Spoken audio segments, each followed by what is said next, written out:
普京认错，承认袭击阿塞拜疆客机，古巴危机重现，俄罗斯计划向古巴部署导弹。匈牙利跪了，不反对对俄制裁。斯洛伐克反水，重新军援乌克兰。乌克兰英雄隐藏9年的幕后人员。俄军第217伞兵旅放弃阵地。俄经济进入最差阶段，建造欧洲最大火葬场。欧洲军工产能赶超俄罗斯。精彩资讯马上开始。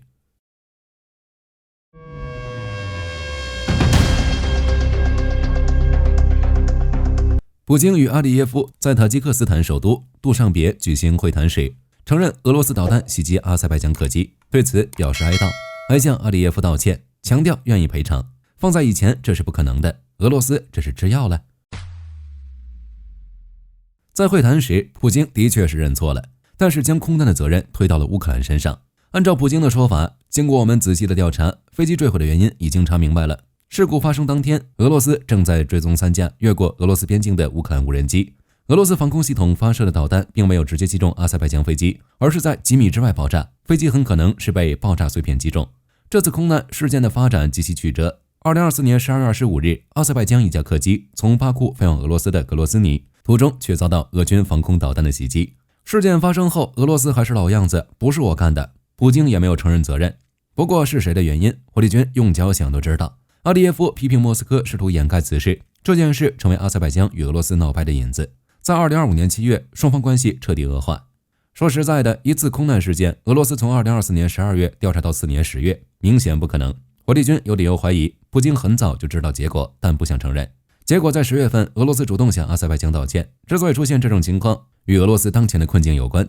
俄阿闹掰后，土耳其在背后支持阿塞拜疆，俄罗斯的影响力逐步从外高加索地区消退。普京现在向阿里耶夫道歉赔偿，就是想缓和双方关系，借助外高加索将自己的影响力扩散至中东。另一边，这种情况也与战俘有关。特朗普已经意识到，想要结束乌俄战争，必须依靠实力，这是克里姆林宫唯一能听懂的语言。不过，结合普京之前的发言来看，不仅不想谈判，还要威胁美国。俄罗斯国家杜马国防委员会第一副主席阿列克谢·朱拉夫列夫提到了俄罗斯与古巴的军事合作协议，暗示俄罗斯可以向靠近美国的古巴部署导弹，比如伊斯坎德尔和珍数。俄罗斯专家亚历山大·斯捷潘诺夫表示，从古巴发射导弹可以击中美国的任何目标。按照俄罗斯的说法，这是阻止特朗普向乌克兰提供战俘。不过，这让火力军想到了一件事：古巴雇佣兵进入乌俄战争，为俄罗斯而战。从另一个角度来看，这也证明了俄罗斯与古巴之间的交易，拿士兵换军事支持。至于将俄罗斯导弹部署在古巴，只是说说而已。在此之前，俄罗斯副外长谢尔盖·里亚布科夫警告称，美国必须认识到向乌克兰提供战俘的严重后果。但到底是什么后果，俄罗斯没说。向古巴部署导弹或许就是其中之一。对于这件事，火力军只能说，俄罗斯的想法根本不可能实现，明显不现实。1962年的事情已经忘记了，苏联都已经拉胯了，现在的俄罗斯没有实力在古巴部署导弹，古巴也不会让俄罗斯这样做。万一挨揍了，俄罗斯也只会袖手旁观。伊拉克、伊朗的遭遇都说明了这件事。就当前的局势来看，在古巴部署导弹，俄罗斯只是口嗨一下，用来给自己壮胆。当然，几枚战俘并不能让俄罗斯投降。俄罗斯真正担心的是特朗普态度转变，加上队友的变化，自己的失败会加速到来。朱拉夫列夫声称，俄罗斯与特朗普政府的关系已经恢复到拜登时期的水平。佩斯科夫则声称，俄美对话正在经历严重暂停。另一边，俄罗斯的队友已经将其抛弃了。匈牙利开始躺平，欧盟之前提出将对俄罗斯液化天然气的禁令纳入新的制裁方案，匈牙利没有提出任何异议。斯洛伐克这边再次弃暗投明，重新走向了援乌的道路。斯洛伐克和乌克兰已经签署了一份备忘录，斯洛伐克政府将向乌克兰提供工程和扫雷援助。这是自2023年11月菲科就任斯洛伐克总理后首次向乌克兰提供军事援助。目前暂时不清楚具体细节。在此之前，斯洛伐克和乌克兰之间很不愉快，乌克兰不仅切断了俄罗斯管道天然气过境，还不断攻击俄罗斯德鲁日巴管道，中断俄罗斯对欧洲的天然气供应。不过在武器领域，斯洛伐克还是偏向乌克兰的。菲科就任之后，中断了斯洛伐克对乌克兰的军援，但支持斯洛伐克军工业向乌克兰出售武器弹药，军援变军售，现在则是重新军援乌克兰。虽然不是什么进攻性武器，但也是好消息，证明斯洛伐克正在重返欧盟大家庭，之后就是一家人。至于俄罗斯，哪儿凉快哪儿待着吧。就当前的全球局势来看，克里姆林宫坐视阿萨德垮台，伊朗也被打残废，亲俄罗斯的很多势力都会发生变化。在意识到克里姆林宫无法为其提供足够支持或者说保护后，这些国家的态度会发生什么，大家都能猜到。俄罗斯的势力范围会加速萎缩，普京向阿里耶夫道歉，或许就有这方面的考虑。战场方向，乌俄双方的空袭仍在继续，并且愈演愈烈。乌军无人机奔袭近2000公里袭击俄本土，炼油设施也没放过，而这只是一个开始。继斯维尔德洛夫工厂，乌军再次空袭俄军工企业，无人机奔袭近2000公里，袭击斯维尔德洛夫斯克州的乌拉尔民航工厂。该工厂为俄军提供支持，包括 Forpos 的无人机被乌军盯上也不奇怪。达拉斯坦的无人机工厂已经挨揍了，不差一个乌拉尔民航工厂。袭击事件发生后，工厂已疏散，损失有待确认。当然，最关键的能源设施，乌军也没放过。伏尔加格勒地区克罗布科夫斯基天然气加工厂遭遇无人机群的袭击，工厂附近传来了明显的爆炸声，并不断有火光闪起。这是俄罗斯最大的天然气加工厂之一，设计产能为每年 4.5 亿立方米天然气。同样在伏尔加格勒，叶菲莫夫卡石油转运站也遭遇袭击，发生爆炸和火灾。这是俄军原油出口至黑海的关键运输节点，年吞吐量为5000万吨，现在已遭受重创。作为俄罗斯重要的工业区，伏尔加格勒此前就多次遇袭，现在天然气与石油设施同时挨揍，足以证明乌军的打击频率越来越高。不过就当前的局势来看，这只是开始。在此之前，泽连斯基表示，冬季来临前，俄罗斯正公然试图摧毁我们的民用基础设施，我们将奋起反抗，让俄罗斯感受到回应。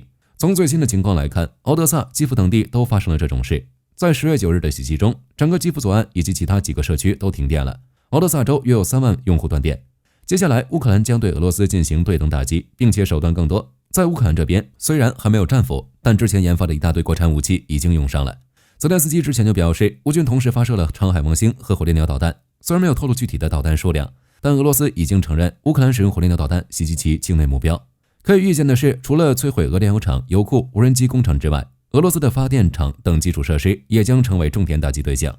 泽连斯基也批准乌克兰安全局的新行动，在俄境内采取新的不对称行动，以削弱俄罗斯的军事潜力。从过去3年的时间来看，俄罗斯防空系统拉胯，没有一处是安全的。接下来，让我们拭目以待。战场方向，俄军的逃兵越来越多，乌军凭借无人机再次扩大打击范围。俄罗斯越打越惨，乌克兰却是越打英雄越多。本期视频我们介绍一位隐藏9年的幕后英雄阿尔乔姆·卡里亚金。2014年，顿巴斯被亲俄武装势力占领。生活在卡迪伊夫卡的卡利亚金成为乌克兰顿巴斯地下组织的一员，将占领军的军事情报发送给特定的接收人。地下成员的生活充满危险与挑战，不过更多的还是沉默。他所传递的信息通常都只有已读，没有任何回复。但卡利亚金收集到的信息都是击败敌人的武器。2021年，卡利亚金经图俄罗斯抵达基辅，想要使用真正的武器打击侵略者。乌俄战争爆发后，成为一名精干的乌克兰战士，并于2023年2月正式揭露自己的身份。这个时候，他已经在乌克兰部队中非正式服役9年。因为功绩突出，卡里亚金还受到过前乌军总司令扎卢日内的表彰。在乌俄战场上，即使不是一个摧毁俄军装甲纵队的超人，无法徒手击毙敌军的硬汉，也没有被授予乌克兰英雄称号，但依旧可以被称为英雄。卡里亚金就是这样一个人。乌俄战场之上，俄罗斯的战术还是老样子，结果就是逃兵越来越多。哈尔科夫方向似乎是俄精锐部队的到来，给了俄军前线士兵进攻的勇气。乌军无人机营的士兵表示，俄军开始尝试使用重型设备和摩托车进行袭击。当然，步兵优势也没有放弃，先派出1到2名士兵吸引乌军火力，之后从侧翼发动突袭。这种小规模袭击只能插插旗，什么都做不了。库皮扬斯克方向，俄军似乎要发起新的攻势。有消息称，俄军小型步兵群已经渗透至库皮扬斯克内和西北部多个地区，想要积聚一定力量后攻击乌克兰阵地。对此，火力军只能说，这种战术只会消耗俄军的兵力。一般情况下，每10名俄罗斯士兵中只有1名能够到达预定地点，想要积累能夺取乌军阵地的兵力，要等到猴年马月。红军村方向，乌军第7快速反应部队的士兵使用 FPV 无人机，在敌后40公里的位置摧毁了俄罗斯卡车。准确来说，这架无人机绕过了俄军的电子战系统，抵达库拉霍夫时，发现一辆正在为俄军提供后勤支持的卡车，最后一击毙命。在红军村附近，乌军无人机的永久杀伤区半径在15公里至20公里之间，但随着 FPV 无人机性能的提升，杀伤半径正在不断扩大，现在已经可以深入敌后40公里。这也就意味着俄军的后勤要遭殃了。多布罗皮蒂亚方向，自8月21日俄罗斯开始渗透该地区以来，俄军已经伤亡 1.2 万人，其中7000人死亡。不过还是那句话，巨额的伤亡并没有为俄罗斯带来胜利。赫尔松方向，俄军的逃兵越来越多。阿泰石油机队报告称，仅在过去1周内，俄罗斯第217伞兵旅的36名士兵放弃了阵地，躲藏在废弃的建筑物、林区或者私人住宅中，也有人跑到克里米亚永久逃离战区。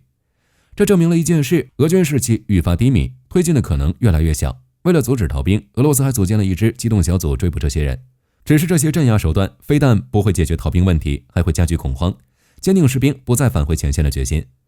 按照乌军总参谋部的数据，在2025年的前8个月，俄军平均每天损失1个营，其中很大一部分原因在于俄军的战场急救和撤离有问题。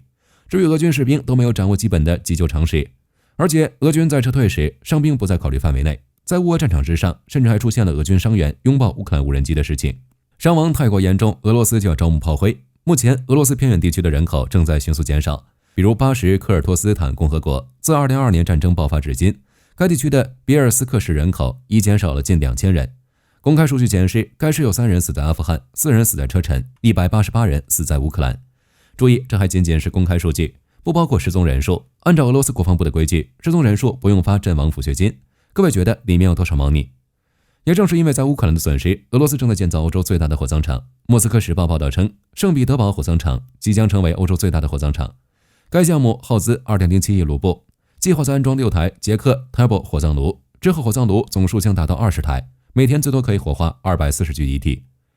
以上消息够劲爆了吧？但并不是全部。俄罗斯经济也进入战争以来的最差阶段。世界报分析，莫斯科正进入乌俄战争以来最差的经济阶段。看到这个消息，火力军并不意外。乌军持续打击俄罗斯炼油厂，加上国际制裁，作为一个以能源出口为主的国家，经济能好才怪。不过让火力军来说的话，这个最差的阶段不太好。俄罗斯的经济没有最差，只有更差。根据当前的数据，在俄罗斯这边，由战争带来的军工经济似乎已经成为过去式。在10月8日的时候，俄罗斯股市经历了3年来的最大单日跌幅。莫斯科交易所 MOEX 的指数下跌 4.05%， 其中能源和银行业的跌幅最大。俄天然气工业股份公司下跌 4.1%， 俄石油公司下跌 2.5%。 此外，俄罗斯储蓄银行下跌 4.9%， 外贸银行下跌 4.7%。 在这种情况下，俄罗斯不仅不想和谈，反而加大对欧洲的挑衅。欧洲多国遭遇不明无人机的骚扰。现在德国已准备赋予警方击落威胁空中安全的无人机的权限，双方的局势进一步升温。一旦有什么摩擦，那就是冲突爆发。也正是因为俄罗斯态度，欧盟对俄制裁进一步加剧，打算彻底放弃俄罗斯的天然气和石油。斯洛伐克和匈牙利已经跪了，大概率不会有阻碍。俄罗斯的经济将再次迎来打击。对于当前的俄罗斯而言，最好的选择就是撤军和谈，但普京明显不愿意，因为战争的缘故。停火之后，俄罗斯很难再发动这种大规模的战争，因为不算赢，付出了巨大的代价，却没有实现战争目标。俄罗斯国内的反战情绪会达到一个顶峰。想要实现帝国梦，只能不惜代价打赢战争，后面才有继续扩大地盘的可能。只是留给俄罗斯的时间已经不多了。如果想要赢得战争，俄军必须在接下来的日子里不计代价的攻击，以取得一个重大战果，大到可以逼迫乌克兰主动撤军。但不论怎么看，俄罗斯都无法实现这一目标。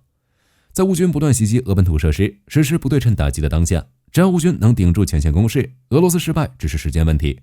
泽连斯基多次表示，最有效的制裁就是去俄罗斯炼油厂放火。对俄罗斯实施制裁和远程打击是完全合理的。如果普京选择继续战斗，那输掉的就不止现在了，还有未来。除了经济困境，俄罗斯引以为傲的军工产能也即将被乌克兰和欧盟赶超。泽连斯基在接受采访时表示，等到2026年，乌克兰和欧盟的火炮炮弹产量将与俄罗斯持平，甚至是直接超越，这并非说说而已。在2025年年初，泽连斯基就宣布，乌克兰国防工业在2024年生产了154套火炮系统。2025年的产量还将进一步增加。当时泽连斯基并没有公布具体型号，但大概率是波和达纳。火炮都这样了，更别说炮弹。火力军已经很久没有看到乌克兰缺弹药的新闻了。在5月份的时候，捷克的炮弹计划准备再次向乌克兰提供150万发炮弹。欧盟今年会向乌克兰提供200万发炮弹，现在已经完成了一大半了。为此，乌克兰外长西比哈专门感谢了欧盟外交和安全政策负责卡亚卡拉斯。在合作伙伴的帮助下，乌克兰会将155毫米口径炮弹年产能提升到100万发。就算现在没有这么多，但要是再加上那些杂七杂八的供应，保守估计乌克兰2025年会获得400万发炮弹。在这几百万发炮弹里，有一部分是其他国家的，但欧洲的炮弹产能一直在提升。在此之前，北约秘书长吕特就表示，欧洲现在每年生产的炮弹数量达到了2年前的6倍。而根据当前的数据来看，俄罗斯2024年的炮弹产量约300万枚。但贝恩咨询公司及部分外媒预测，俄罗斯通过战时动员体制将产能提升至450万枚。这个数字并不算特别多，乌克兰和欧盟的炮弹产量也能达到这个水平。在原物方面，最近还有一个好消息，麦当劳也下场了。基辅独立报报道，麦当劳集团董事长兼首席执行官克里斯·坦普钦斯以个人名义向乌克兰捐款1500万美元，用以支持乌克兰人道主义救援。钱已到账，说实在的，这笔钱不如给前线士兵一人来几个汉堡。欧洲方向，德法传来新消息，德国购买新的台风战机，法国专门反无人机的火箭弹也已经抵达乌克兰。根据德新社的报道，德国批准采购20架台风战机，价值37.5亿欧元。在提升战力这方面，这只是一部分。德国国防部宣布，预算委员会已经批准了14个采购项目，总价值超过70亿欧元。其他项目还包括重型装甲医疗车、空降战车、无线电、海军特种部队的作战艇，以及用于战斗机和海军火炮的反坦克弹药。按照德国的说法，为了有效的防御和威慑，我们必须在所有必要领域发展具有可持续能力和技术优势的武装部队。目前德国拥有138架台风战机，新采购的20架预计将在2031年至2034年之间交付。从2040年起，台风战机就将被 FCAS 取代。不过德法的矛盾太大，项目面临延误和分歧，能否持续下去现在还不确定，说不定明天就闹崩了。法国这边，特雷兹公司宣布，新开发的70毫米反无人机火箭弹已经开始量产，并投入乌俄战场进行实战检验。根据战区的报道，这款火箭弹采用激光导引设计，与贝伊系统的 APKWS-2 类似，但配备有 FZ123 反无人机空爆弹头，里面藏了数千颗钢珠与金炸引信，可在空中形成直径约25米的杀伤范围，同时击落多架无人机。该弹射程约3000米，可由改装过的米8发射，也能安装在美制吸血鬼反无人机系统上。按照媒体的说法，这款反无人机火箭弹已经投入战场，可以有效对抗伊朗歼程者与其他无人机。不过因为激光制导的原因，会在一定程度上受到天气的影响。当然，这点小问题不耽误使用，而且相比较其他防空系统，价格更低。特雷兹表示，这款火箭弹属于低成本武器，价格预计与 APKWS-2 相近，低于传统空对空导弹。单一 APKWS-2 导引和控制部分的成本约为 1.5 万美元，火箭弹本身也仅需要数千美元，而 AIM-9X 的价格就要42万美元， AIM-120 的单价更是超过100万美元。特雷兹计划在年底前生产约3500枚配备 FZ123 弹头的火箭弹，并计划于2026年达到年产量1万枚目标。接下来乌克兰能更好地应对俄罗斯的空袭。好了，这期视频到这儿就结束了。各位觉得古巴危机会不会重现？可以在视频下方留言，大家一起讨论。喜欢的话不要忘记点点关注。我是火力军，下期见。好的，各位观众，今天给大家推荐一款 T 恤，不仅超有态度，还堪称性价比之王。首先，它超级轻，拿在手上轻飘飘，穿上身更是零负担，舒服到让你忘了它的存在。其次，面料具透气，就像会呼吸一样，就算在外面跑一天，也能保持干爽，彻底告别黏腻感。最关键的是，价格真的让我惊掉下巴，仅需很少的钱，你就能拥有这份清爽。质量和舒适度绝对远超这个价位，闭着眼入都不亏，多买几件换着穿也毫无压力。链接已经给你们上了，这种宝藏 T 恤手慢无，赶紧去抢。